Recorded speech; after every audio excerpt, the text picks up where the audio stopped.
টাকা মানুষ অনেক কষ্ট করে, সারা দেশ থেকে ছাত্ররা টাকা উঠাইছে। মানুষ অনেক কষ্ট করে, গহনা বিক্রি করে, নাস্তা না খেয়ে টাকাটা বানবাসী মানুষের পাশে দাঁড়ানোর জন্য মানুষ দান করেছে। কিন্তু জানতে পারলাম যে ছাত্ররা এই যে কত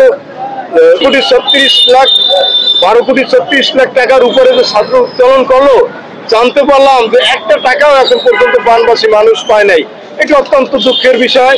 আমি আশা করব তারা এই টাকাটা যথাযথভাবে, যারা প্রকৃত বানবাসী ক্ষতিগ্রস্ত হয়েছে তাদের পাশে গিয়ে দাঁড়াক, এই টাকাটা তাদের জন্য দান করুক, এইটাই আমি চাই। কারণ এটা অনেক কষ্টের টাকা, মানুষের টাকা, মানুষ নিয়ত করছে এই টাকাটা আমি বানবাসী মানুষের পাশে দেব জন্য দান করছে, কিন্তু সেই টাকাটা ব্যাংকে রাখার এখন কোনো প্রয়োজনীয়তা নাই। ওই টাকাটা তাৎক্ষণিকভাবে, কারণ ওই জায়গায় এখনো মানুষ দরিদ্র অবস্থা আছে, এখনো মানুষ খেয়ে না খেয়ে আছে। পানিতে ভাসাই নিলে, ঘরে পানি ঢুকলে কত বড় ক্ষতি হয়, এই যে যারা ক্ষতিগ্রস্ত, যারা বানের পানিতে ভাসছে, তারা উপলব্ধি করতে পারে যে কত কষ্ট।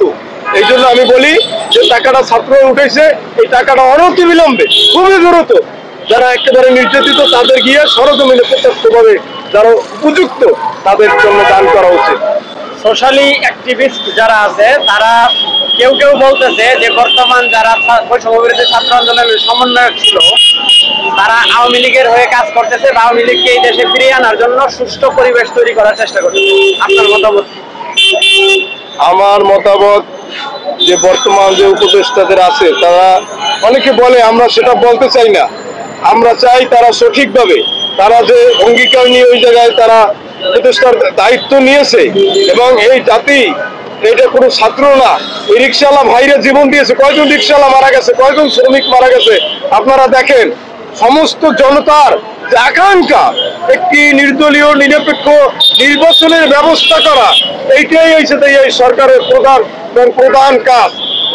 আমি চাই এই সরকার সম্পূর্ণ নিরপেক্ষ থেকে জাতির যে মনোভাব সেইটা উপলব্ধি করে সেই মোতাবেক তারা আগামী দিনে কর্ম পরিকল্পনা নেবে এবং সেই মোতাবেক তারা কাজ করবে।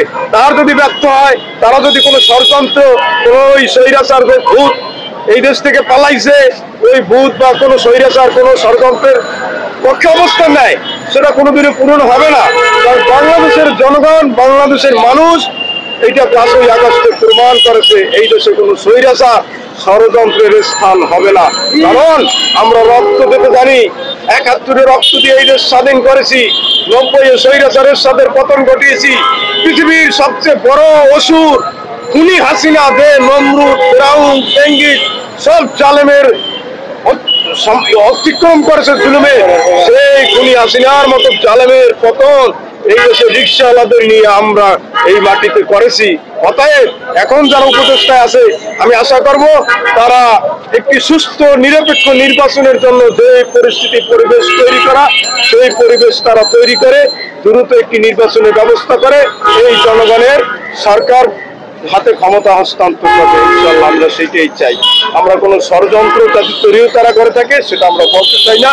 আমরা তাদের ভালো চাই যে তারা সঠিক পথে আসুক, তাদের যে দায়িত্ব সেই দায়িত্ব তারা যথাযথভাবে পালন করে।